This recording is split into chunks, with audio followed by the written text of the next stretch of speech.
नमस्कार, ANP news देख रहे हैं आप और मैं हूं आपके साथ हितेंद्र। बुलेटिन का आगाज करेंगे। भारत में कोरोना संक्रमण के मामलों में बेतहाशा वृद्धि हो रही है। स्थिति कितनी गंभीर है, इस बात का अंदाजा ऐसे ही लगाया जा सकता है कि सोमवार को देश में पहली बार एक दिन में 1 लाख से ज्यादा नए मामले सामने आए हैं। केंद्रीय स्वास्थ्य मंत्रालय के आंकड़ों के अनुसार सोमवार को देश में कोरोना से 1,03,558 मामले दर्ज किए गए हैं और ये आंकड़ा अब तक एक दिन में आए मामलों में सबसे ज़्यादा है। इसके अलावा इस अवधि में 478 मरीजों की मौत भी हुई है, जिसके साथ कोरोना के चलते होने वाली कुल मौतों की संख्या भी बढ़कर के 1,65,101 हो गई है। बता दें कि अमेरिका और ब्राज़ील के बाद भारत सबसे ज़्यादा कोरोना मामलों वाला तीसरा देश है और देश में फरवरी की शुरुआत से ही दैनिक मामलों में वृद्धि हो रही है और इससे पहले सितंबर में एक दिन में 1 लाख से कुछ कम मामले देखे गए थे, लेकिन इसके बाद फरवरी 2021 तक ये आंकड़े 9,000 प्रतिदिन तक पहुंच गए थे और अब इसके बाद एकाएक संक्रमण के मामलों में तेजी आनी शुरू हुई और स्थिति इतनी बिगड़ गई कि कई राज्यों ने अपने अपने यहाँ पर सख्त प्रतिबंध भी लगाए हैं। महाराष्ट्र जैसे राज्य एक बार फिर से लॉकडाउन लगाने पर विचार कर रहे हैं।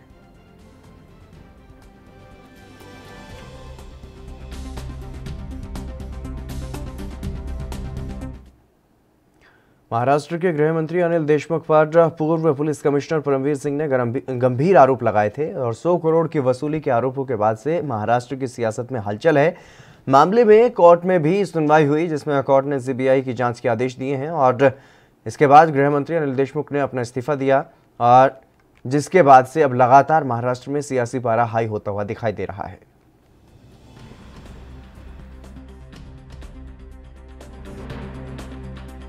काफ़ी जद्दोजहद के बाद महाराष्ट्र के गृह राज्य मंत्री अनिल देशमुख को आज अपना इस्तीफा देना पड़ा। आपको बता दें कि मुंबई के पूर्व पुलिस कमिश्नर परमवीर सिंह ने पहले मुख्यमंत्री उद्धव ठाकरे को पत्र लिखकर गृह राज्य मंत्री अनिल देशमुख के ऊपर कई गंभीर आरोप लगाए थे। उसके बाद परमवीर सिंह ने बॉम्बे हाई कोर्ट का दरवाज़ा खटखटाया और सुनवाई के बाद इस पूरे मामले को जहां सीबीआई जांच को कोर्ट की तरफ से सौंपा गया, उसके बाद गृह राज्य मंत्री अनिल देशमुख ने मुख्यमंत्री उद्धव ठाकरे को अपना इस्तीफा सौंप दिया है। विपक्ष लगातार उनके इस्तीफे की मांग कर रही थी। सचिन वाजे का मामला हो या एंटेलिया हाउस के बाहर मिली जेलेटिन, इन मामले में जहां विपक्ष घेर रहा था और इस्तीफे की मांग कर रहा था और ऐसे में अब उनका इस्तीफा राजनीतिक सियासत को और गरमा दिया है। एएनबी न्यूज के लिए मुंबई से मुरारी सिंह। अनिल देशमुख के महाराष्ट्र के गृह मंत्री के पद से इस्तीफा देने के बाद लगातार राजनीतिक गलियारे से प्रतिक्रियाएं भी सामने आ रही हैं। इसी कड़ी में हरियाणा के गृह मंत्री अनिल विज ने भी बयान दिया है। विज ने यह कहा है कि उनका इस्तीफा मामला उजागर होते ही आ जाना चाहिए था। देशमुख को इतना समय इसलिए दिया गया ताकि वो अपना सब कुछ ठीक कर सके।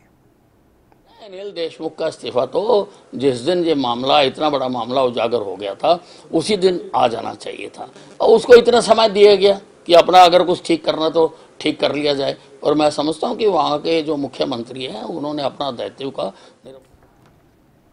मुंबई पुलिस के पूर्व कमिश्नर परमवीर सिंह की याचिका पर सुनवाई करते हुए सोमवार को बॉम्बे हाई कोर्ट ने बड़ा फैसला सुनाया। 100 करोड़ रुपए वसूली के आरोपों की जांच अब सीबीआई करेगी, जिसके बाद अनिल देशमुख ने अपने पद से इस्तीफा भी दे दिया। दरअसल देशमुख के इस्तीफे से पहले विपक्ष यानी कि बीजेपी की तरफ से लगातार सवाल उठाए जा रहे थे। बीजेपी नेता राम कदम का साफ साफ ये कहना था कि महाराष्ट्र सरकार वसूली सरकार है। कोर्ट का आदेश है तो निश्चित तौर पर सीबीआई इस पूरे प्रकरण की जांच करेगी। जो आरोप लगाए गए हैं उसकी जांच होनी चाहिए। लेकिन बड़ा प्रश्न ये है कि मुंबई के पूर्व पुलिस आयुक्त श्री परमवीर सिंह जी ने जो आरोप लगाए थे अपने ही मंत्री के ऊपर, उसके लिए कुछ पुरावा, कोई सबूत नहीं था। और all India service conduct rules ये कहते हैं कि कोई भी ऑफिसर अपने किसी मिनिस्टर पर बगैर किसी सबूत के इस प्रकार के वाइल्ड एलिगेशन नहीं लगा सकते। मतलब ये सर्विस रूल्स का वायलेशन था। आज मुझे समझ में नहीं आ रहा, लगभग 1 महीना से के आसपास होने को है उन आरोप को लगाए, आज तक महाराष्ट्र सरकार ने परमवीर सिंह के खिलाफ कोई कार्रवाई क्यों नहीं की? आखिर कौन सी ताकतें हैं जो सरकार को परमवीर के इस वाइल्ड एलिगेशन के खिलाफ और जो रूल्स का वायलेशन हुआ है उसके आधार पर एक्शन लेने से रोक रही हैं? जिसको महाराष्ट्र सरकार खुद हल कर। देखिए, हमारे यहाँ, हमारे देश में एक व्यवस्था है कि किसी भी स्टेट में अगर सीबीआई की इंक्वायरी लगनी है तो दो आधार पे हो सकता है, या तो राज्य सरकार हाँ बोले या फिर हाईकोर्ट आदेश दे। वाज़ेह मामले में यह संगीन मामला सीबीआई को सौंपा जाए, यह न्यायपालिका का फैसला महाराष्ट्र की वसूली सरकार को करारा तमाचा है। विगत सवा महीने के अंतराल में ये तीनों दलों के नेता पहाड़ की तरह वाज़ेह गैंग का समर्थन और बचाव कर रहे थे। जब देश मांग कर रहा था कि जिम्मेदार मंत्री इस्तीफा दे, इन्होंने इस्तीफा नहीं दिया। पूरे मामले को रफा दफा करने की मंशा इस महाराष्ट्र की वसूली सरकार की थी। आज जो न्यायपालिका का फैसला आया है, ये महाराष्ट्र की वसूली सरकार को करारा तमाचा है।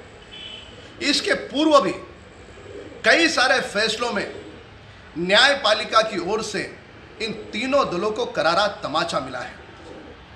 हम महाराष्ट्र की सरकार को पूछना चाहते हैं, इतना बड़ा संगीन मामला, ऐसे कौन से कारक थे आप वाज़ेह गैंग को बचाने का दुष्कर्म कर रहे थे? मुंबई उच्च न्यायालय ने राज्य के गृह मंत्री अनिल देशमुख के प्रकरण की सीबीआई द्वारा जांच करने के निर्णय का भारतीय जनता पार्टी स्वागत करती है और अनिल देशमुख ने तुरंत इस्तीफा देना चाहिए। अन्यथा राज्य के मुख्यमंत्री ने अनिल देशमुख को तुरंत बर्खास्त करना चाहिए। ये भी भारतीय जनता पार्टी की मांग है और अभी दूध का दूध और पानी का पानी हो जाएगा और इस पूरे बदली के रैकेट में, तबादले के रैकेट में जो पॉलिटिकल लीडर सम्मिलित है उनको उजागर करके उनको कड़ी से कड़ी सजा होनी चाहिए। ये भारतीय छत्तीसगढ़ के बीजापुर जिले के तर्रेम में नक्सलियों और पुलिस के बीच मुठभेड़ हुई थी। इसमें 22 जवान शहीद हो चुके थे और इसमें एक जवान प्रधान आरक्षक श्रवण कश्यप भी थे, जो कि बस्तर जिले के बकावन ब्लॉक के बनिया गांव के रहने वाले थे। शहीद श्रवण का पार्थिव शरीर उनके पैतृक गांव में पहुंचा और सम्मान के साथ अंतिम संस्कार उनका किया गया। इस दौरान चारों तरफ मातम छाया हुआ दिखाई दिया और वहीं शहीद को श्रद्धांजलि देने के लिए बस्तर सांसद दीपक बैज भी पहुंचे।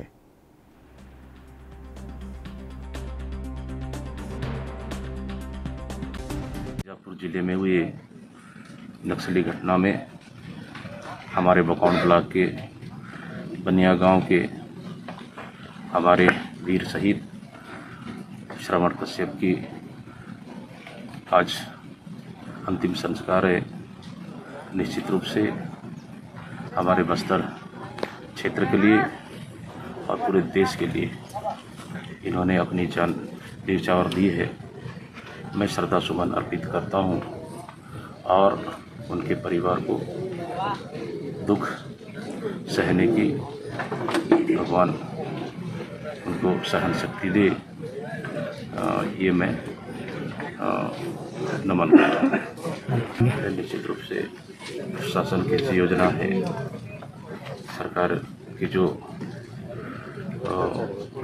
कार्रवाई है, उसमें निश्चित रूप से मदद की जाएगी। हर संभव मदद करी जाएगी विभाग से और उनके परिवार को जो भी सरकारी मदद हो निश्चित रूप से उसको जल्द प्रदान किया। बीजापुर में जो शनिवार को जो घटना हुई थी जिसमें 22 जवान शहीद हुए थे, उस शहीद जवान में से बस्तर के जो बकावन क्षेत्र में बनिया गांव के एक जवान उपस्थित है यहाँ पे, जो कि आपको दिखाना चाहूँगा कि उनके घर के परिवार वाले सभी लोग यहाँ पे उपस्थित हैं। आपको दिखा सकता हूँ मैं कि यहाँ पे उनके बुजुर्ग सभी लोग, माँ बाप सभी लोग उपस्थित हैं यहाँ पे, सभी लोग भाई भी उपस्थित है। कि आपको मैं ये भी बताना चाहूँगा कि श्रवण कश्यप जो थे, जो शहादत हुए जवान, जो शनिवार के जो बीजापुर में हुए नक्सली घटना में शहादत हुआ था जिनका, उनके 4 साल का लड़का भी था और उसके बाद उनसे एक दिन पहले फ़ोन में बात भी हुआ था, ये भी बताया जा रहा है। और उनके घर वालों से बात हुआ था और बोला गया था कि मैं कैंपिंग में जा रहा हूँ, आने के बाद मैं आपको कॉल करूँगा। उसके बाद वहाँ से खबर आती है कि इतनी बड़ी घटना होने का खबर आती है। तो मैं आपको ये भी बताना चाहूँगा, जैसे कि आपको दिखा रहा हूँ यहाँ पे कुछ ग्रामीण भी, यहाँ पे गांव के लोग भी उपस्थित है और पूरा गांव पूरा जितना भी यहाँ पे घर है, लगभग यहाँ से 200 घर के आसपास है। पूरा गांव का गांव यहाँ पे मातम सा लग रहा है और पूरा गांव का गांव होने के लिए तैयार हो चुके हैं और उनके भाई और कुछ लोग यहाँ पे उपस्थित भी हैं। मैं उनसे भी रूबरू आपका करवाऊंगा। देखना ये है कि जब आज अमित शाह जी और भूपेश बघेल, छत्तीसगढ़ के सीएम भूपेश बघेल जगदलपुर आते हैं, आने के बाद यहाँ पे आश्वासन देते हैं कि इनका नक्सलियों का मुंह तोड़ जवाब दिया जाएगा और जहाँ पे कैंप लगाने के विषय में जो एक घटना किया गया है वहाँ पे कैंप जरूर। छत्तीसगढ़ के नक्सल प्रभावित बीजापुर और सुकमा जिले की सीमा पर हुए बड़े नक्सली हमले में सीआरपीएफ के 22 जवान शहीद हुए हैं और नक्सलियों से मुठभेड़ में अयोध्या के राजकुमार यादव और चंदौली के धर्मदेव कुमार भी शहीद हुए। दोनों सीआरपीएफ जवानों की कोबरा बटालियन में दोनों के दोनों तैनात थे और मुख्यमंत्री योगी आदित्यनाथ ने दोनों की शहादत को नमन किया है। शहीदों के परिजनों को 50-50 लाख रुपए की आर्थिक सहायता भी देने का ऐलान किया गया है और एक सदस्य को नौकरी और जिले में एक सड़क उनके नाम करने की घोषणा की गई है। शहीद धर्मदेव जिले के नक्सल प्रभावित साहबगंज ब्लॉक के ठेका चईका गांव के रहने वाले हैं और छत्तीसगढ़ में नक्सलियों से लड़ते हुए शहादत की सूचना के बाद परिजनों में कोहरा मच गया है। वहीं गांव में मातम पसरा हुआ दिखाई दिया।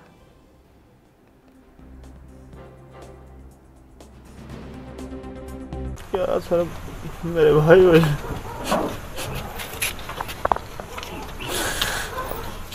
बोलिए आनंद जी, क्या है मामला पूरा? मुठभेड़ में मेरे भाई शहीद हो गए। किस विभाग में थे आपके भाई? सर सीआरपीएफ में कोबरा कमांडो में गए थे। क्या नाम था उनका? धर्मदेव कुमार। कहाँ थे, कहाँ उनकी ड्यूटी थे? सर असम से एक आध हफ्ता हुआ गए थे वहीं पर छत्तीसगढ़। किन से मुठभेड़ हुई है? सर नक्सलाइट से होगा और किससे मुठभेड़ होगा? छत्तीसगढ़ के बीजापुर में जो नक्सली मुठभेड़ हुई है उसमें जनपद चंदौली के श्री धर्मदेव कुमार जी, जो कि ठेका गांव के निवासी हैं, तहसील चकिया, उन्होंने अदम्य वीरता और साहस का परिचय देते हुए नक्सलियों से मुठभेड़ की है। उसमें वो शहीद हुए हैं। उनकी इस शहीद हुए हैं और इस पूरे जनपद में इस घटना से, दुखद घटना से शोक की लहर है। माननीय मुख्यमंत्री द्वारा भी भावभीनी श्रद्धांजलि शहीद को अर्पित की गई है। उनकी वीरता और दम साहस को याद किया जा रहा है। किस तरह की सहायता की घोषणा हुई है प्रदेश सरकार द्वारा? माननीय मुख्यमंत्री द्वारा परिवार को हर संभव आर्थिक मदद की घोषणा की गई है। 50 लाख रुपए की परिवार को सहायता, परिवार के एक सदस्य को नौकरी और सड़क, जनपद की एक प्रमुख सड़क का नाम शहीद धर्मदेव कुमार जी के नाम पर की जाने की घोषणा की गई है। दुख की इस घड़ी में सभी जनपदवासी, प्रदेशवासी परिवार के साथ हैं और उनको हर संभव।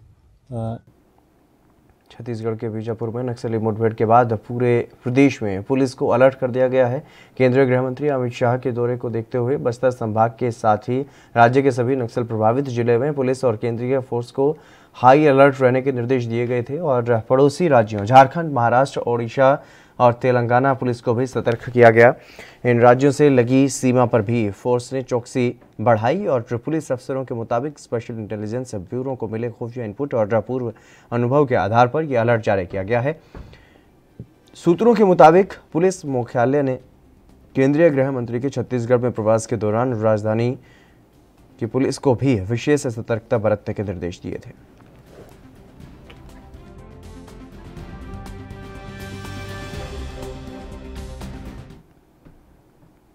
कांग्रेस नेता रणदीप सुरजेवाला ने राफेल विमानों के सौदे को लेकर के एक बार फिर से मोदी सरकार पर निशाना साधा है। कांग्रेस ने खुलासे पर मोदी सरकार पर एक बार फिर से हमला बोला है। रणदीप सुरजेवाला ने यह आरोप लगाया है कि एक खुलासे में यह सामने आया है कि फ्रांस की भ्रष्टाचार निरोधक एजेंसी ने राफेल बनाने वाली दसाल्ट कंपनी के ऑडिट में यह पाया है कि 23 सितंबर 2016 के चंद दिनों के अंदर राफेल ने 1.1 मिलियन यूरो एक बिचौलिए को दिए थे। 60,000 करोड़ रुपए से अधिक के देश के सबसे बड़े रक्षा सौदे में कमीशनखोरी, बिचौलियों की मौजूदगी और पैसे के लेन देन ने एक बार फिर राफेल सौदे की परतें खोल दी हैं। कांग्रेस के पूर्व अध्यक्ष श्री राहुल गांधी जी की बात आखिर सच साबित हुई। ने खाऊंगा ने खाने दूंगा की दुहाई देने वाली मोदी सरकार में अब कमीशन खोरी और बिचौलियों की मौजूदगी सामने आ गई है। यह हम नहीं कह रहे, ये फ्रांस की एक न्यूज एजेंसी न्यूज पोर्टल ने फ्रांस की एंटी करप्शन एजेंसी के माध्यम से कल देर रात खुलासा किया है। अब साफ है कि 60,000 करोड़ रुपए से अधिक के सबसे बड़े रक्षा सौदे में सरकारी खजाने को नुकसान, राष्ट्रीय हितों से खिलवाड़, क्रोनी कैपिटलिज्म की संस्कृति, कमीशन खोरी और बिचौलियों की मौजूदगी की एक चमत्कारी गाथा अब देश के सामने है।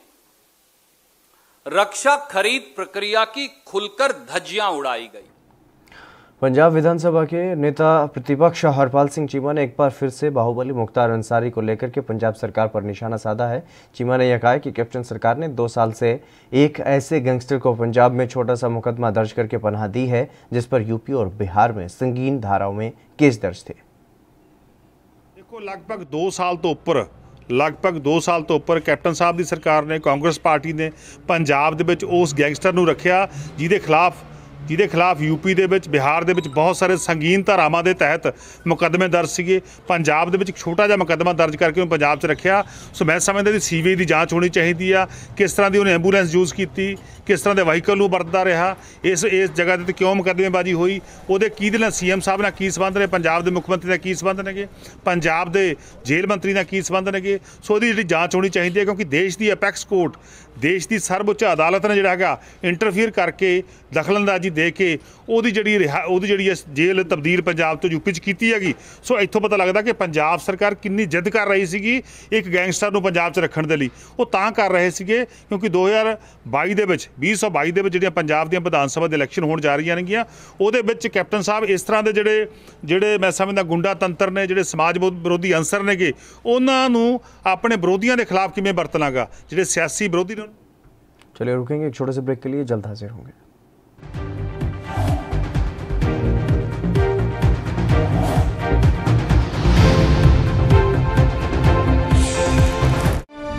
पंजाब दी पहली state law university Shri Guru Tegh Bahadur state university of law दी कीती स्थापना 4 वरियां तो उचेरी सिक्ख्या विच कर रही वाधा पंजाब सरकार।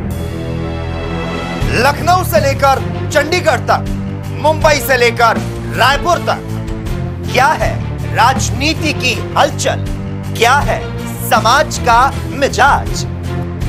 राजधानी लाइव, हमारी नजर, आपका फैसला, हर रोज सुबह 8 बजे सिर्फ ANP न्यूज।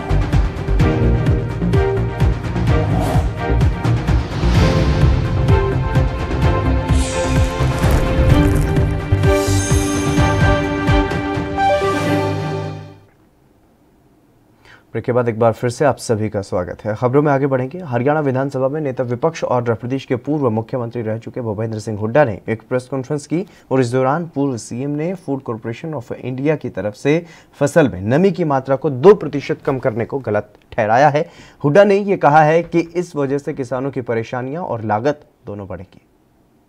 देखिए, नमी जो है 14% तक नमी खरीदी जाती थी, अब वो घटा कर 2% कर दी। पहले ही किसान को अपना उचित दाम नहीं मिल रहा और कहते हैं। दूसरा, मेरी फसल मेरा ब्यौरा में जो है ये इतनी परेशानी इन्होंने हो रही है किसान को, क्योंकि आज मेरी फसल आ जाती है और वो कटाई होके तैयार हो जाती है खेत में, तो किसान क्या करेगा। मंडी में ले जाता पहले सीधा, तो मंडी में भाई आड़ती के पास रखता, कोई बारिश आ जाती तरपाल आड़ती पे आता था, झरना करता था। अब खेत में छोड़ जाए तो बारिश आ गई तो उसकी सारी बर्बाद। खेत में ना छोड़े तो घर लेके जाए, फिर इंतजार करे कब मेरा मैसेज आएगा, वहाँ से वहाँ ढुलाई करे और फिर घर से मंडी तक ढुलाई करे। उस खर्चे को कौन वहन करेगा और उसके ऊपर खर्चा पड़ रहा है। ये जो है इनको पूर्ण विचार करना चाहिए और अगर पूरे इनकी खरीद की नीयत है तो जैसे आम आदमी पार्टी के ओखला विधानसभा क्षेत्र से विधायक अमानतुल्लाह खान के खिलाफ दिल्ली पुलिस ने मुकदमा दर्ज किया है और विधायक अमानतुल्लाह खान पर यह आरोप है कि उन्होंने गाजियाबाद स्थित डासना देवी मंदिर के पुजारी यति नरसिंहा देव सरस्वती का गला और जुबान काटने की बात कही थी। इस पर बीजेपी नेत्री अनिला सिन्हा ने भी प्रतिक्रिया दी है। I think Aam Aadmi Party leaders should stop poking his nose in the affairs of Uttar Pradesh. Uttar Pradesh government knows that how to handle any person or people or organization if they are doing something wrong or against the law. So they shouldn't come here, and especially if I talk about Amanatullah Khan, stop this nuisance and nonsense in Uttar Pradesh. UP के फिरोजाबाद के टूडला में सोमवार को Samajwadi party के राष्ट्रीय अध्यक्ष Akhilesh Yadav share देवी मंदिर में पहुंचे और उन्होंने मंदिर में लाल झंडा चढ़ाया। इसके बाद मंदिर परिसर में हवन किया गया और जिला प्रशासन ने जनसभा की अनुमति नहीं दी थी। इसके कारण समाजवादी पार्टी के मुखिया जनता को संबोधित नहीं कर सके। पत्रकार वार्ता में उन्होंने बीजेपी सरकार पर जमकर निशाना साधा और मुख्तार अंसारी को पंजाब से बांदा जेल शिफ्ट किए जाने के सवाल पर अखिलेश यादव ने यह कहा कि देश का कानून सब मानते हैं। उनके जो वकील हैं उनके परिवार के 2 सदस्य हैं और वो यही कह रहे हैं कि उन्हें पूरा कोर्ट पर भरोसा है कि उन्हें न्याय मिलेगा। जिस तरीके से भारतीय जनता पार्टी काम करती है उससे ये उम्मीद करना कि न्याय मिलेगा मुश्किल है। इनके दर्शन और उनके स्थान पर मुझे फिर आने का मौका मिला। ये बहुत ही ऐतिहासिक स्थल है। न केवल फिरोजाबाद आसपास की जनता बल्कि बहुत सारे गरीबों की, यहाँ के मेहनत करने वाले किसानों की कुल देवी भी हैं। सिया देवी के आशीर्वाद मिल जाने के बाद बहुत लोगों के कष्ट दूर हो जाते हैं, तमाम समस्याओं का समाधान हो जाता है। आज जब दर्शन करने का मौका मिला और इस स्थान पे आने का मौका मिला है तो हम यही कामना करते हैं कि उत्तर प्रदेश खुशहाली के रास्ते पर जाए, उत्तर प्रदेश आगे बढ़े और गरीबों की उम्मीदें पूरी हों। जो किसान गरीब इतने वर्षों से इंतज़ार कर रहे हैं कि उनके जीवन में भी खुशहाली आए, तो आज इस स्थान पर आकर के यही संकल्प लिया है और माँ से यही मांगा है कि हर समाज आगे बढ़े, खुशहाली के रास्ते पर जाए। कोरोना महामारी के कारण लंबे समय से बंद सेवाओं को भारतीय रेलवे धीरे धीरे दोबारा से पटरी पर ला रही है और इसके तहत रेलवे ने यात्री सुविधाओं में बढ़ोतरी करते हुए 71 अनारक्षित ट्रेन और एक्सप्रेस ट्रेन सेवाओं को शुरू करने का फैसला लिया और इन ट्रेनों को उत्तर रेलवे द्वारा चलाया जाएगा। रेल मंत्री पीयूष गोयल ने ट्वीट करके ये कहा कि यात्रियों की सुविधाओं को देखते हुए ये निर्णय लिया जा रहा है। हालांकि सफर के दौरान यात्रियों को कोरोना गाइडलाइंस का सख्ती से पालन करना होगा।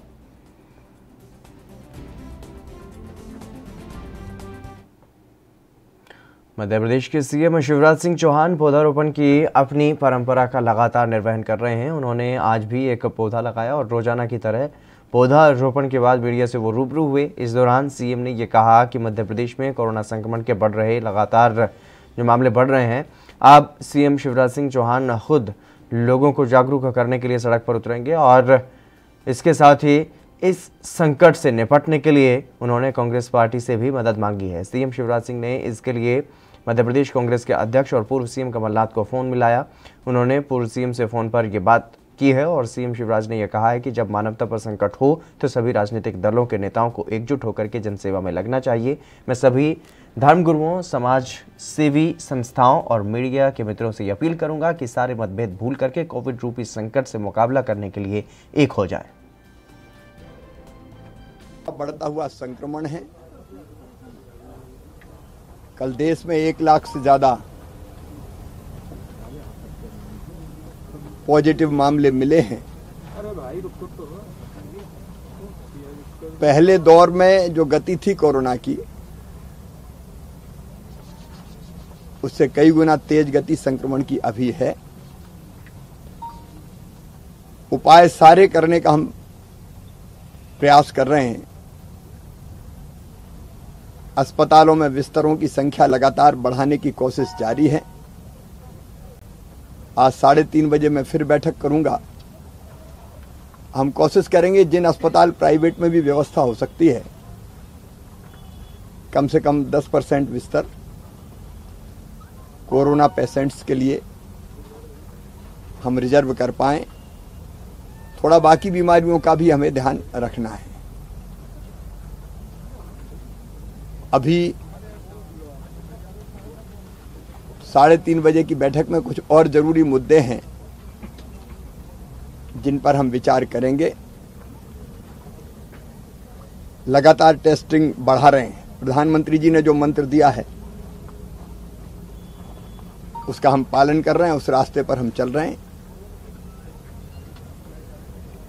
अब प्राइवेट लैब्स में भी जो टेस्ट होंगे आज उनकी कीमतों का पुनर्निर्धारण किया जाएगा। सोहेल देव भारतीय समाज पार्टी के प्रमुख ओम प्रकाश राजभर मैनपुरी पहुंचे। जनसभा के दौरान उन्होंने प्रधानमंत्री मोदी पर निशाना साधा और कहा कि कहते हैं कि देश नहीं बिकने दूंगा। रेलवे, बैंक, LIC सब कुछ बेच दिया, 26 विभाग बेच दिए, देश में खतरा पैदा हो गया है। राजभर ने अपील करते हुए ये कहा कि दलित, पिछड़े, अल्पसंख्यक समाज के लोगों इस बार 2022 चुनाव में नहीं चेते तो 100 साल पहले जो व्यवस्था थी उसी व्यवस्था को बीजेपी लाना चाहती है।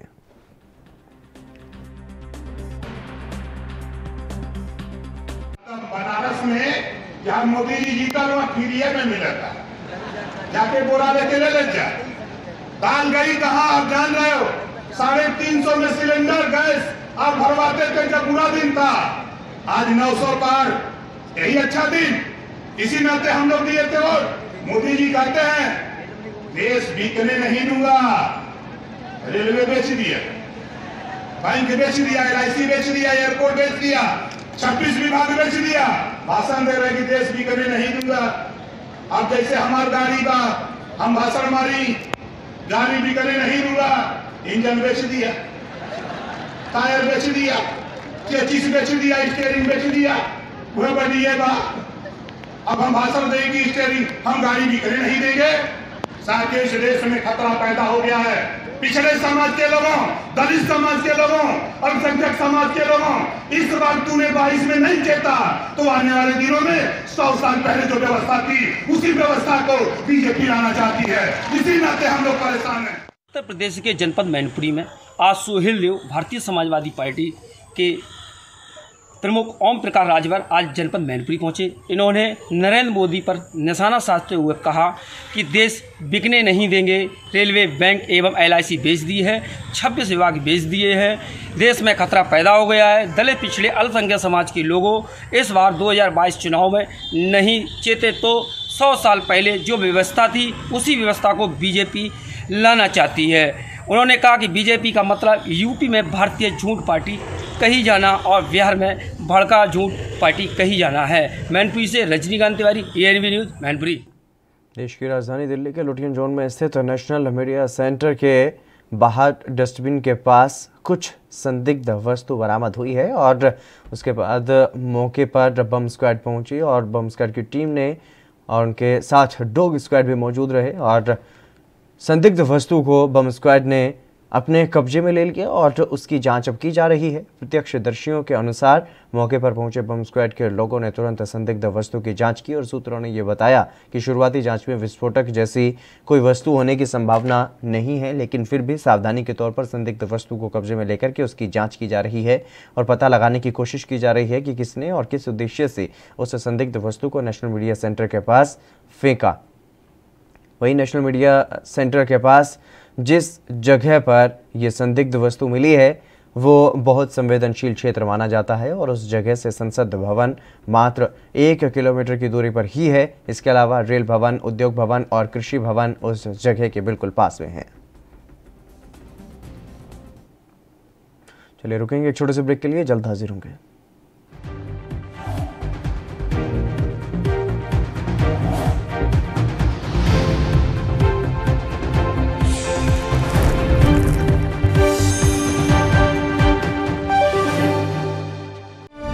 ਨੌਜਵਾਨ ਪੀੜ੍ਹੀ ਨੂੰ ਫੌਜ ਵਿੱਚ ਭਰਤੀ ਦੀ ਤਿਆਰੀ ਕਰਵਾਉਣ ਲਈ Sardar Bahadur Amin Chand Soni armed forces preparatory institute ਦੀ ਸਥਾਪਨਾ ਹੁਸ਼ਿਆਰਪੁਰ ਜ਼ਿਲ੍ਹੇ ਵਿੱਚ ਕੀਤੀ ਜਾ ਰਹੀ ਹੈ। 4 ਵਰ੍ਹਿਆਂ ਤੋਂ ਦੇਸ਼ ਪ੍ਰੇਮ ਦੀ ਭਾਵਨਾ ਪ੍ਰਫੁੱਲਤ ਕਰਦੀ ਪੰਜਾਬ सरकार। लखनऊ से लेकर चंडीगढ़ तक, मुंबई से लेकर रायपुर तक, क्या है राजनीति की हलचल, क्या है समाज का मिजाज। राजधानी लाइव।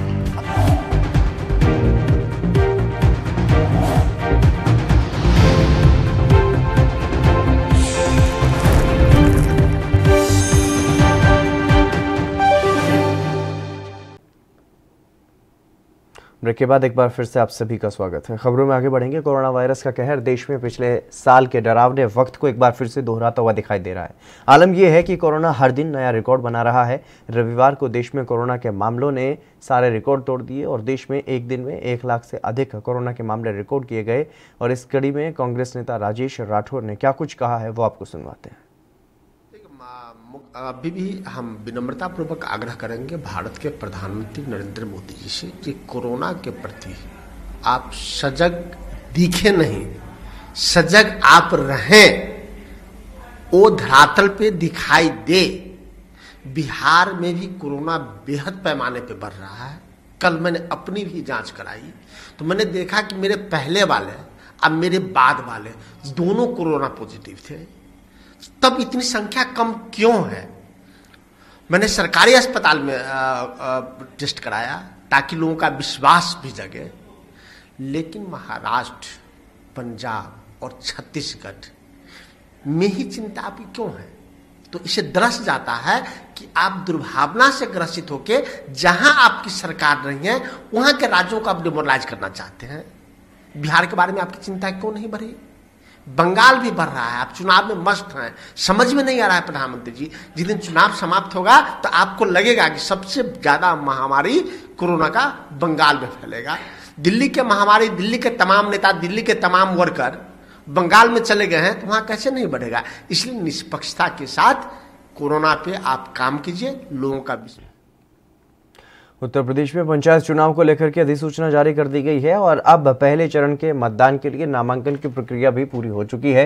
वहीं प्रदेश में तेजी से बढ़ रहे कोरोना संक्रमितों की संख्या को देखते हुए प्रदेश सरकार ने एहतियात के तौर पर प्रदेश के सभी जिलों में धारा 144 लागू कर दी है और अब प्रचार के दौरान 5 से ज्यादा लोग एक साथ एक जगह पर नहीं जुड़ सकेंगे। अपर मुख्य सचिव अवनीश कुमार अवस्थी ने सभी जिलाधिकारियों, एसपी और एसएसपी को सख्ती से कोरोना प्रोटोकॉल का पालन करवाने का आदेश दिया है। आदेश में यह कहा गया है कि कोविड-19 के संक्रमण को देखते हुए प्रोटोकॉल का सख्ती से पालन करवाया जाए और अत्यंत सावधानी से पंचायत चुनाव संपन्न करवाए जाएं।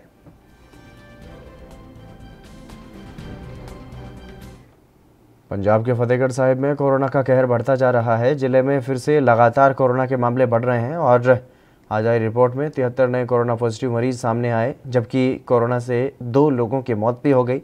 जिले में सरकारी आंकड़ों के अनुसार कोरोना से अब मरने वालों की संख्या 121 हो गई है। आज आए केसों के बाद जिले में अब कुल 285 ऐसे एक्टिव केस हो चुके हैं, जबकि 720 लोगों के सैंपल लिए गए हैं।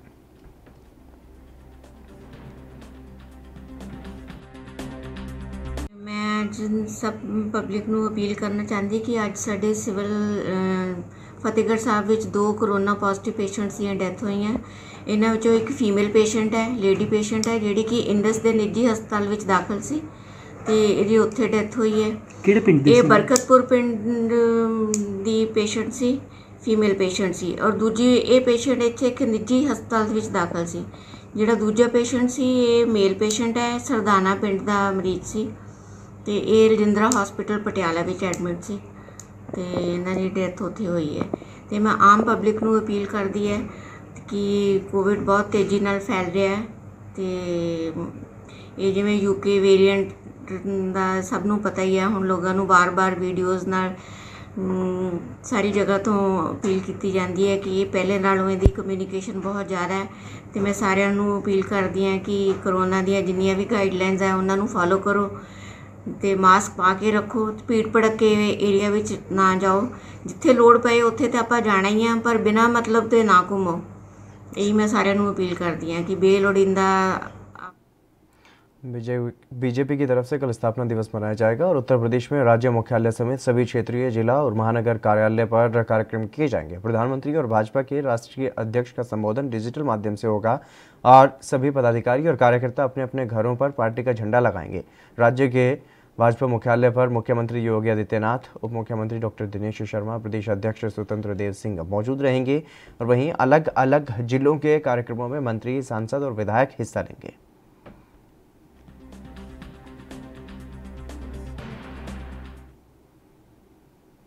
भिंड में कोरोना के बढ़ते मामलों को देख करके एक मीटिंग बुलाई गई और मीटिंग में राज्य मंत्री OPS Bhadauria, commissioner DIG Bhind, collector Bhind, SP Bhind के जिला चिकित्सालय CMHO और तमाम अधिकारियों ने इस बैठक में भाग लिया, जिसमें फैसला लिया गया कि कोरोना से अगर बचना है तो सख्ती बरतनी होगी और इसी के तहत रोको टोको अभियान चलाया गया, जिसमें लोगों को मास्क बांटे गए और साथ ही अवहेलना करने वालों के खिलाफ चालानी कार्रवाई करने की बात भी कही गई। राज्य मंत्री OPS भदौरिया ने ये कहा कि जो भी पार्टी के कार्यक्रम थे वो स्थगित कर दिए गए हैं, चाहे वो होली मिलन समारोह हो या फिर अन्य कार्यक्रम हो, और हम लोगों से ये अपील करते हैं कि बेवजह घर से बाहर ना निकलें, मास्क लगाएं, सोशल डिस्टेंसिंग का पालन करते रहें। कोरोना को फैलने से रोकना और दूसरा उसका उपचार। तो फैलने से रोकने के लिए ये है कि जो उसका ट्रैवलिंग हिस्ट्री है, जो लोग ज़्यादातर वो लोग बाहर से आए तो उसको नियंत्रित करना है। जो बाहर से वाहन आते हैं, खासतौर से महाराष्ट्र की सीमा तो सील हुई है, पर दिल्ली से, इंदौर से, भोपाल से ज़्यादातर लोगों का आना जाना रहता है, तो उनके परीक्षण की कोई व्यवस्था की जाए। और दूसरा, टीकाकरण की स्थिति बहुत अच्छी है। हमारे यहाँ पलंग भी लगभग 120 पलंग उपलब्ध हैं। अभी वर्तमान में केवल 5 लोग हॉस्पिटलाइज हैं जो सक्रिय मरीज हैं, जो सक्रिय प्रभावित लोग हैं, उसमें से 5 लोग हॉस्पिटलाइज हैं, 1 गाड़ियाँ रेफर किए गए हैं, बाकी होम क्वारंटाइन है। तो कोई ऐसी संकट की स्थिति नहीं है और भविष्य में पूरा नियंत्रण रहे। अभी शारद का समय आ रहा है तो उसमें भी पूरा फोकस किया है कि किस तरह से शादी ब्याह में सीमित संख्या रख के हम उसको नियंत्रित कर सकते हैं। कोई सार्वजनिक कार्यक्रम आयोजित इस तरह के ना हो जिससे कोरोना को फैलने की आशंका बनी रहे। इन सब बिंदुओं में विचार हुआ है। पूरा प्रशासन संतोषजनक तरीके से। बीजेपी इस बार अपने स्थापना दिवस को 6 अप्रैल से 12 अप्रैल तक स्थापना दिवस पखवाड़ा के रूप में मनाएगी और कांग्रेस सरकार को अब 2.25 साल पूरा होने जा रहा है, लेकिन बीजेपी को चुनाव का बेसब्री से इंतजार है और यही वजह है कि पार्टी पदाधिकारी 2 साल पहले से ही चुनावी रणनीति में जुट गए हैं।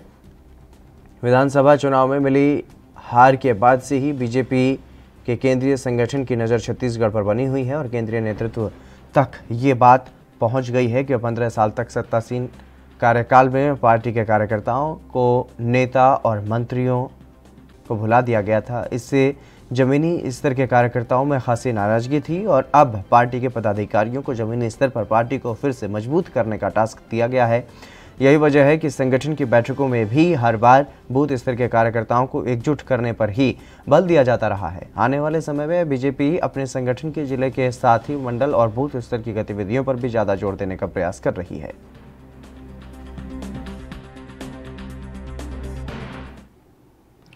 मध्य प्रदेश के इंदौर में धोखाधड़ी का मामला सामने आया है, जहां पर कोर्ट के आदेश पर 18 व्यापारियों के खिलाफ मामला दर्ज किया गया है और एक व्यापारी ने अपने साथ धोखाधड़ी को लेकर के 18 व्यापारियों के खिलाफ मामला दर्ज करवाया।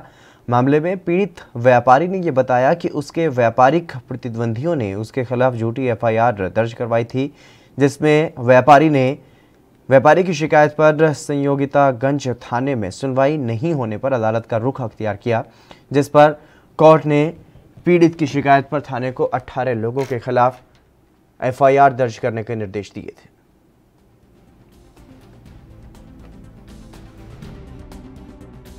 आपने पंजीबद्ध करवाया है, क्या पूरा होने था? कितने लाख की धोखाधड़ी है? भैया ये सब हमारे अनाज के काबली चने के व्यापारी थे।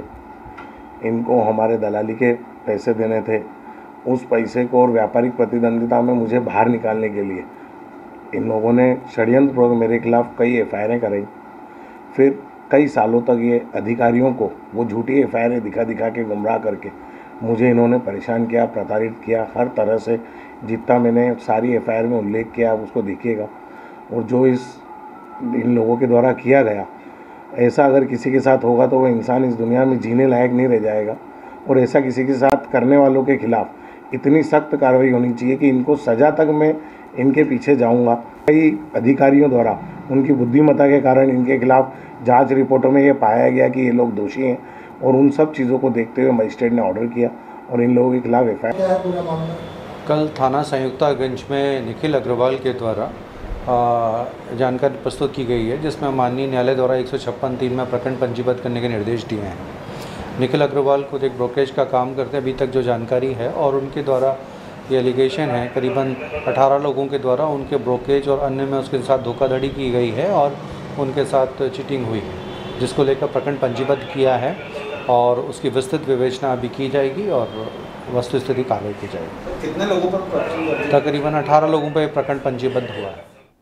यूपी के बिजनौर में पुलिस ने शराब माफिया को पकड़ा है और ग्राम पंचायत चुनाव के मद्देनजर जंगल में बन रही थी, वहां पर कच्ची शराब जो है वो बनाई जा रही थी और पुलिस ने मौके से 547 कच्ची शराब की बोतलें और उपकरण जब्त किए हैं और साथ ही एक शराब माफिया को भी गिरफ्तार किया गया है। ये पूरा मामला बिजनौर के थाना धामपुर के इलाके का है। आपको बता दें कि यूपी में जल्द ही ग्राम पंचायत का चुनाव होने वाला है और चुनावों को ध्यान में रखते हुए पुलिस लगातार शराब माफियाओं के खिलाफ कार्रवाई कर रही है।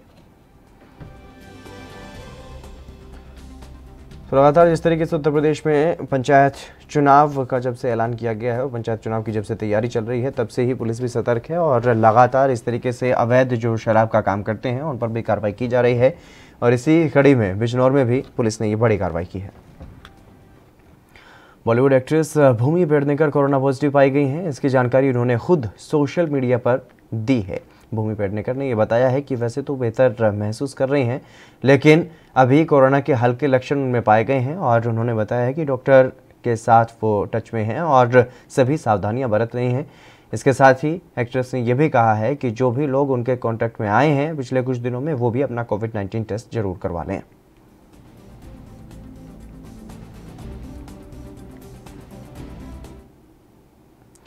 हरियाणा के फतेहाबाद में संयुक्त किसान मोर्चा के आह्वान पर किसानों ने भारतीय खाद्य निगम के बाहर धरना दिया और किसान भारतीय खाद्य निगम के गोदाम के बाहर इकट्ठा हुए और जमकर नारेबाजी भी की गई।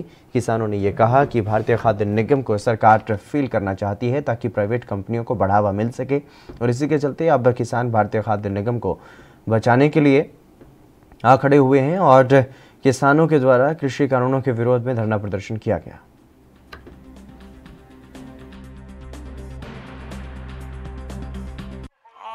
एफसीआई संयुक्त किसान मोर्चे की ओर से एफसीआई के घेराव का कार्यक्रम है और उसी कड़ी में आज फतेहाबाद के अंदर एफसीआई कार्यालय का घेराव हो रहा है। घेराव एफसीआई को बचाने के लिए हो रहा है। एफसीआई के अंदर जो कच्चे कर्मचारी है उनको पक्का करना, रेगुलर करने के लिए हो रहा है। जो स्थिति आज देश के अंदर हो चुकी है उसके विरोध में हो रहा है। अडानी अंबानी के जो बड़े बड़े गोदाम बनाए जा रहे हैं उनके विरोध में और एफसीआई के इन गोदामों को बचाने के लिए, सरकारी संपत्तियों को बचाने के लिए आज ये संयुक्त किसान मोर्चे की ओर से जो प्रोग्राम है उसके तहत हमारा संयुक्त किसान मोर्चा फतेहाबाद तहसील का ये प्रोग्राम है। यहाँ पर उसके अंदर हम कर रहे हैं, सभी इकट्ठे हुए हैं किसान। आज 11 बजे से लेकर के 5 बजे तक का हमारा कार्यक्रम है पूरे देश के अंदर उसी कड़ी में। खबर मध्य प्रदेश के शिवपुरी से है, जहां पर जिले में लगातार बढ़ते कोरोना मरीजों की संख्या ने प्रशासन की चिंताएं बढ़ा दी हैं और इसको लेकर के प्रशासन की तरफ से कोरोना के बढ़ते ग्राफ को कम करने के लिए लोगों से ये अपील की जा रही है कि लगातार जिस तरीके से कोरोना बढ़ रहा है उसको देखते हुए ध्यान रखें और कोरोना गाइडलाइंस का पालन करते रहें। वहीं प्रशासन ने मुख्य बाजार में घूम करके बिना मास्क लगाए हुए लोगों को भी 2 घंटे तक खुली जेल में रखा और इसके साथ ही कोरोना गाइडलाइंस का पालन करने के लिए शपथ दिलाई। बता दें कि शिवपुरी में भी रात 9 बजे से सुबह 6 बजे तक लॉकडाउन लगा दिया गया है। जिस तरीके से शिवपुरी जैसे छोटे शहर में कोरोना के पेशेंट, पॉजिटिव पेशेंट बढ़ रहे हैं, शासन के जो बार बार निर्देश दिए जा रहा है, सोशल डिस्टेंसिंग, मास्क का पहनना, सैनिटाइज का उपयोग करना, ये तमाम सारी समझाइश अभी तक हम बड़े दे रहे थे, लेकिन आज हम रोड पे निकले और जिन लोगों ने मास्क नहीं पहने थे समझाइश के बतौर उन लोगों को यहाँ पे इकट्ठा किए और उन लोगों को समझाई दी कि भविष्य में बगैर मास्क के नहीं निकले और सोशल डिस्टेंसिंग का पालन करें। सर लगातार केस जो बढ़ते जा रहे हैं तो भविष्य में क्या इसका अंदेशा है कि लॉकडाउन लगाया जाएगा? नहीं, इसके लिए तो देखो शासन की ओर से जो निर्णय रहते हैं और जो यहाँ क्राइसिस मैनेजमेंट की जो बैठक रहती है उसमें तय होता है कि आगामी समय के लिए शहर में किस प्रकार की कार्रवाई की जाए। तो जो कमेटी है वो ही तय कर। गोरखपुर के गगहा क्षेत्र में 10 मार्च को एक व्यक्ति की और 31 मार्च को 2 व्यक्ति की गोली मारकर के हत्या कर दी गई थी, जिसके संदर्भ में पुलिस की तरफ से हत्यारोपियों को गिरफ्तार करने का दावा किया गया था। लेकिन गोरखपुर प्रेस क्लब में एक प्रेस कॉन्फ्रेंस के दौरान बड़ी संख्या में आए आरोपियों के परिजनों ने पुलिस पर ही आरोप लगाते हुए अपना बयान दिया है कि अभियुक्त को पुलिस की तरफ से सिर्फ पूछताछ के बहाने घर से ही ले जाया गया, लेकिन थाने में पूछताछ करने पर कोई जानकारी नहीं दी गई। गगहा में 10 मार्च को और 31 मार्च को एक हत्या 10 मार्च को हुआ था और 2 हत्या 31 मार्च को हुआ था। उस हत्या में अज्ञात लोग हत्या किए, पता नहीं चला था। पुलिस को बुलाया गया पर्दाफाश करने के लिए, पुलिस आज तक कोई पर्दाफाश नहीं कर पाई। गगहा हटवा के गांव के मैटर था, सब लोग अपने लोग थे। और इसमें क्या किया पुलिस ने, जब अभियुक्त नहीं पाई है तो गाँव के संभ्रांत और अच्छे लोगों को, नवयुवक लोगों को घर से पकड़ के ले जा करके इसमें मुकदमे में, तमाम मुकदमे में डाल करके सबको ज़बरदस्ती FIR का मारपीट करके और उन्होंने FIR इन्हीं के नाम से दर्ज कर दिया। और पूरे परिवार को, पूरे गांव को रात भर हम लोग को ढूंढ रहे हैं, खोज रहे हैं, पूरे गांव को परेशान कर दिया है। और ये ज़बरदस्ती करके इतनी मार पिटाई कर रहे हैं, मार पिटाई ज़बरदस्ती कबूलवा रहे, तुम लोग किए हो।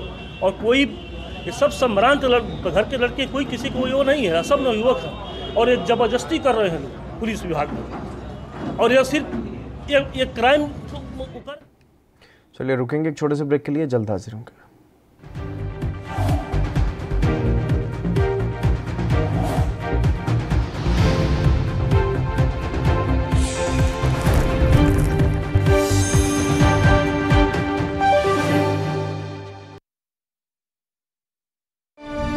महिला मुखी घरां विच औरतां दे सशक्तिकरण लई चालू कीती माता तृप्ता महिला योजना 4 वरियां तो औरतां दे मान सम्मान दा ध्यान रखदी पंजाब सरकार। कम ब्रेक और ज्यादा खबरों के साथ देखिए ANB news in channel number पर।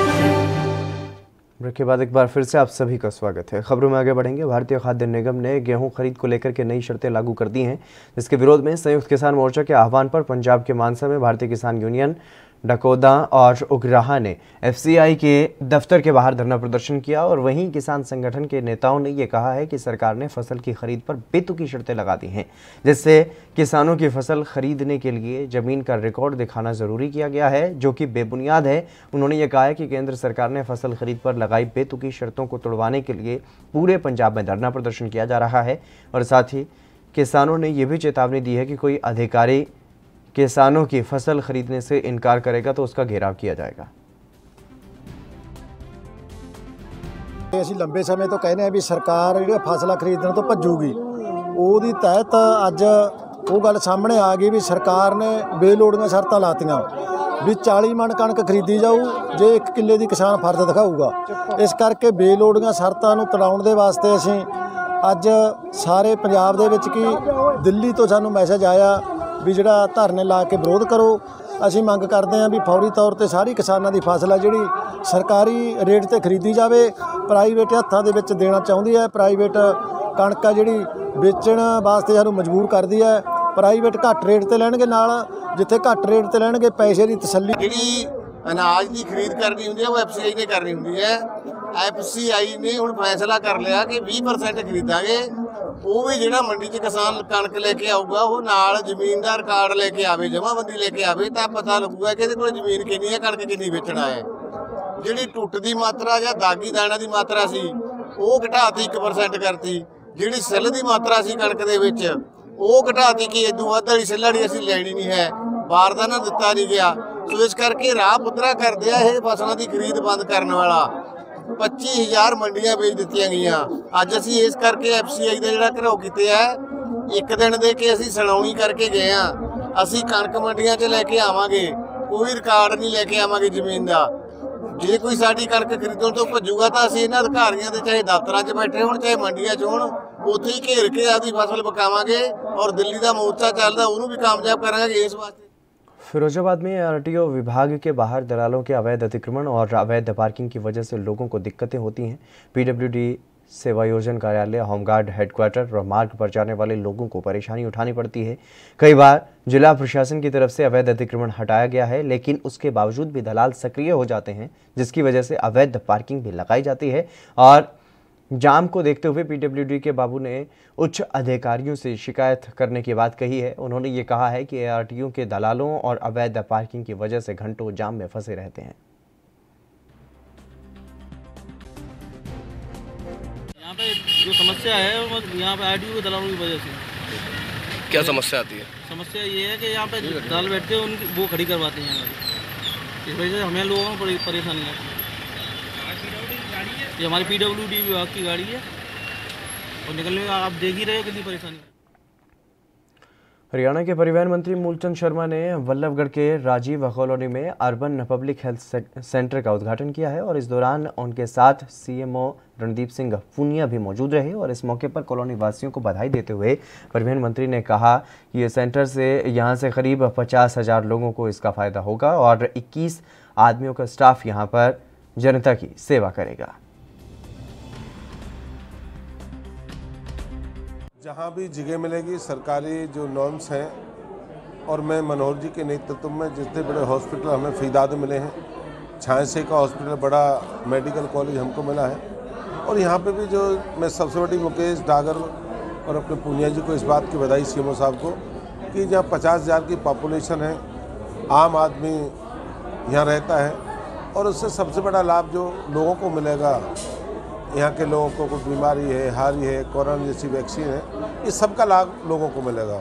और सबसे बड़ी ज़रूरत थी यहाँ पे, मैं इस बात की बधाई देना चाहता हूँ CMO साहब को, भाई मुकेश जी को, कि यहाँ के लोग इधर उधर नहीं भटकेंगे और जहाँ भी हॉस्पिटल की जगह बनेगी वहाँ जल्दी से। एक गालीबाज प्रधान का वीडियो वायरल हो रहा है जिसमें वो दारू के नशे में चूर है और लोगों को भद्दी भद्दी गालियाँ देता हुआ नजर आ रहा है। ये वीडियो होली के दिन का बताया जा रहा है। लोगों का ये आरोप है कि अक्सर दारू के नशे में गांव की बहन बेटियों के साथ छेड़खानी और गाली गलौज करता हुआ ये प्रधान दिखाई देता रहता है। और ये गालीबाज प्रधान यूपी के हमीरपुर के ग्राम चंदूपुर का है। लोगों का ये कहना है कि अगर पुलिस से इनकी शिकायत की जाए तो पुलिस उल्टे ही शिकायतकर्ता को हवालात में डाल देती है।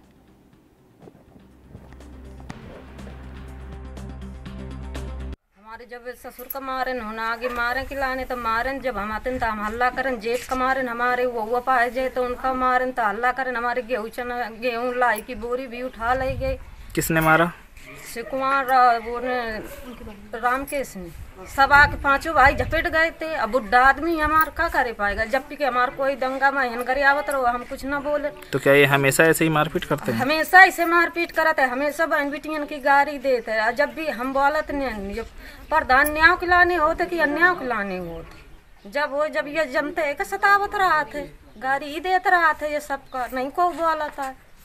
और जब हमारे ससुर का मारन, जेठ का मारन, तब हमने हल्ला मचाओ। जब हमारे यहाँ के लोग पहुँचे तब उनको फंसा रहा है। मेरे पिताजी वहाँ हाथा में जा कर के सानी चारा कर रहे थे। वही बात ज्ञान सिंह चाचा के साथ उनके हाथा में घुस करके उसने प्रधान ने आया, का कही रहे शिव कुमार केवट ने का कही रहे वहाँ जाके हाथा में मेरे ज्ञान सिंह चाचा को इसने मारा, गला बंद पकड़ लिया। मेरे पिताजी आ गए बचाने के लिए, तो उसने क्या कहा, मेरे पिताजी आ गए। पिताजी के बाद मेरे बड़े पापा भी आ गए वहाँ से, बस इन्होंने बचाया। बचाने के बाद क्या कह रहे कि उसने मेरे पिताजी के हाथ में डंडा पड़ा था, वही उठा के मेरे पिताजी के हाथ में मार दिया, स्वेलिंग आ गई। मेरे दादा के भी मार दिया, सर में वो भी स्वेलिंग आ गई। ये जब आता है दारू पी के यहाँ हम दंगा करता है, नौटंकी करता है, गाली गलौज मोहल्ले में बहन बेटियों को देता है, इस तरह से घटना करता है। जब दारू पी के आता है यही करता है बस। तो आपने इसकी सूचना पुलिस को दी? हाँ दे दिया है, पहले उन्होंने दिया, बाद हमने दिया, उनके नंबर लग गया था, इसके बाद हमने भी दिया कॉल, बोले कि फौज आ रही है, इसके बाद नंबर भी। श्री मुक्तसर साहिब में एफसीआई दफ्तर के आगे अलग अलग किसान जत्थेबंदियों की तरफ से घेराव किया गया और केंद्र की मोदी सरकार के खिलाफ जमकर नारेबाजी की गई। इस दौरान जहां खेती कानूनों, बिजली एक्ट 2020 को लेकर के किसानों की तरफ से रोष जाहिर किया गया, तो वहीं सरकार की तरफ से किसानों की फसल की अदायगी सीधी किसानों के खाते के फैसले का भी विरोध यहां पर जताया गया। किसानों ने यह कहा कि आड़तियों और किसानों का 9 मास का रिश्ता है।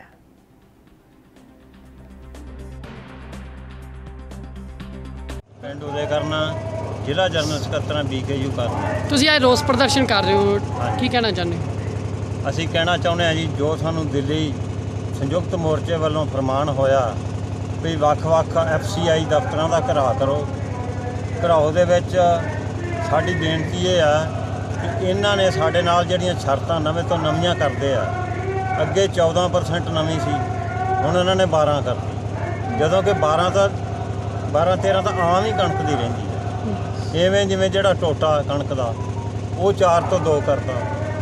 ਅੱਗੇ ਜਾ ਕੇ ਇਹਨਾਂ ਨੇ ਜਿਹੜੀ ਘੁੰਡੀ ਆ ਜਾਂਦੀ ਹੈ ਕੋਈ ਮਾੜੀ ਮੋਟੀ ਕਣਕ, ਉਹ ਕਹਿੰਦੇ ਘੁੰਡੀ ਵਾਲੀ ਅਸੀਂ ਲੈਣੀ ਨਹੀਂ। ਇਸ ਕਰਕੇ ਇਹ ਸਰਕਾਰਾਂ ਭੱਜਣ ਨੂੰ ਫਿਰਦੀਆਂ ਤੇ ਕੋਈ ਨਾ ਕੋਈ ਬਹਾਨੇ ਭਾਲਦੀਆਂ, ਕਦੇ ਕੁਛ ਆਖ ਦਿੰਦੇ ਆ, ਕਦੇ ਕੁਛ ਆਖ ਦਿੰਦੇ ਆ। ਉਹਦੇ ਵਾਸਤੇ ਅੱਜ ਸਾਡੇ ਸਾਰੇ ਪੰਜਾਬ ਦੇ ਵਿੱਚ रोहतक में खरखड़ा गांव के किसानों की फसल का पंजीकरण नहीं हो रहा है, जिसको लेकर के किसान SDM महम से मिले और SDM गायत्री देवी ने किसानों को नायब तहसीलदार राजकुमार शर्मा के पास भेज दिया और खरखड़ा के किसानों ने ये बताया कि उनकी फसलों का पंजीकरण नहीं हो रहा है, जिससे उनको काफ़ी परेशान होना पड़ रहा है। और किसानों का ये कहना है कि उनकी फसल मंडी में नहीं बिक पाएगी और किसान चंडीगढ़ की बजाय मार्केट कमेटी से ही टोकन दिए जाने की मांग कर रहे हैं। और किसानों का ये कहना है कि खेत से फसल को घर लेकर के आना और फिर मंडी में लेकर के जाना किसानों के लिए काफ़ी नुकसानदायक है। ये है जी, हम ऑनलाइन करवावा थे गेहूँ, लेकिन गिरदौरी 9 दिखाता है, हमारा ऑनलाइन नहीं हो रहा और आखिरी 2 दिन नहीं बच रहे बस। अब गेहूँ डाले तो डाले कहाँ, जाए तो जाएगा। तो पटवारी से मिले हो, तहसीलदार से मिले? उन्होंने पटवारी से भी मिले, हाँ, तहसीलदार से मिले, हाँ, SDM साहब से मिले। SDM साहब ने अब मार्केट कमेटी वाले बुलाए हैं, तहसीलदार बुलाया है और ये सब जवाब दिया है कि आज हम तुम्हारा हर हाल में करवाएं, चाहे हमने 10 आदमी लगाने आ जाओ। तो ये पूरे गांव की समस्या है? हाँ, पूरे गांव की समस्या जी। कितने दिन से है? दिन तो 1 महीना हो लिया, हम तो ऑनलाइन के चक्कर कटते हैं। हाँ, आज होगा कल होगा ऑनलाइन, आज होगा कल होगा, अंत में आज ये 2 तारीख आखिरी हैं, मजबूर होगा। चलिए, मेरे साथ खबरों में बस इतना ही। दीजिए इजाज़त, नमस्कार।